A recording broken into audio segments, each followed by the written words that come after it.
ఇల్లు రాలేదని కాంగ్రెస్ మాజీ ఎంపీ ఆత్మహత్యకు యత్నించాడు. ఖమ్మం జిల్లా బోనకల్లు గ్రామ పంచాయతీలో ఈ ఘటన చోటు చేసుకుంది. డిప్యూటీ సీఎం భట్టి విక్రమార్కను వేడుకున్నా ఫలితం లేదని బాధితుడు ఆరోపించారు. కాంగ్రెస్ నాయకులకే ఇల్లు రాకుంటే ఇక సామాన్యులకు ఎలా వస్తుందని గ్రామ పంచాయతీ కార్యాలయం ఎదుట పెట్రోల్ పోసుకొని ఆత్మహత్యకు యత్నించాడు. కాంగ్రెస్ ప్రభుత్వం వస్తే ఇల్లు వస్తుందని ఆశపడ్డానని, అధికారులు నాయకుల నిర్లక్ష్యం వల్ల తనకు ఇల్లు రాలేదని ఆరోపించాడు. సొంత ఇల్లు లేకున్నా కూడా సర్వేలో ఉన్నట్లు పేర్కొనడంతోనే ఇందిరమ్మ ఇళ్ల జాబితాలో తన పేరు లేదని వాపోయాడు.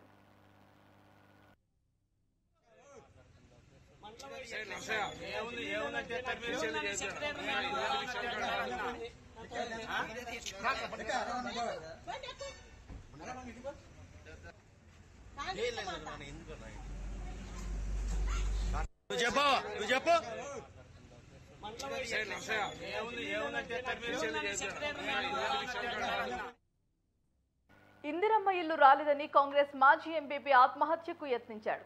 ఖమ్మం జిల్లా బోనకల్లు గ్రామ పంచాయతీలో ఈ ఘటన చోటు చేసుకుంది. డిప్యూటీ సీఎం భట్టి విక్రమార్కను వేడుకున్నా ఫలితం లేదని బాధితుడు ఆరోపించారు.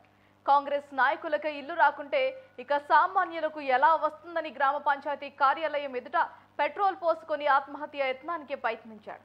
కాంగ్రెస్ ప్రభుత్వం వస్తే ఇల్లు వస్తుందని ఆశపడ్డానని, అధికారులు నాయకుల నిర్లక్ష్యం వల్ల తనకు రాలేదని వాపోయాడు.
ఎందుకు